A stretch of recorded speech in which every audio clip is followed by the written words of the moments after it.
teacher. Okay lang yan.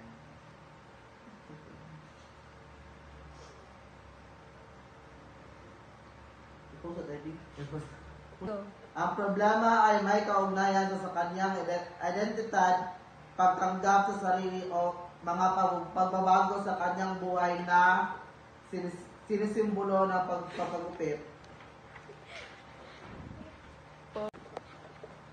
Sa inyong palagay, ano ang ating tatalakayan ngayong araw? Kobe? Sa pagpapagupit? Pwede rin. Tisha? Sa mga pangungusap? Pwede.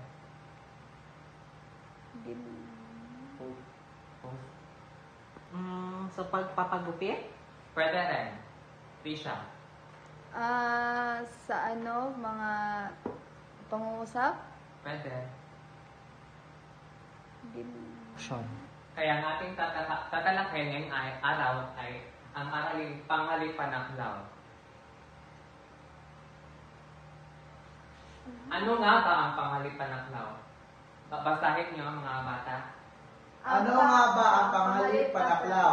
Ang panghalipan-aklaw ay uri ng panghalip ng mga panili sa isang tiyak na dami o grupo ng mga pangalan.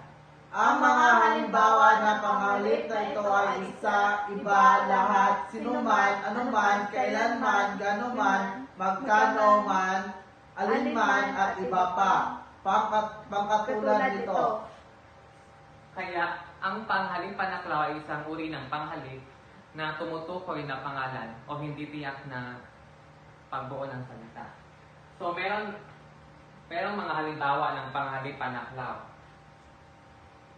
Halimbawa, sa banyo, sa sala, sa kwarto, sa kusina, o sa gareha, man siya nagpunta, lagi nakasunod sa kanya ang alaga niyang aso. Susunod na halimbawa, saan man siya magpunta, lagi nakasunod sa kanya ang alaga niyang aso. Cut. So meron tayong gagawin na gawain. Panuto, bilugan ang panghalipan-aklaw sa loob ng pangungusap. Naintindihan ba mga bata? Opo. So, meron tayong gagawin na gawain.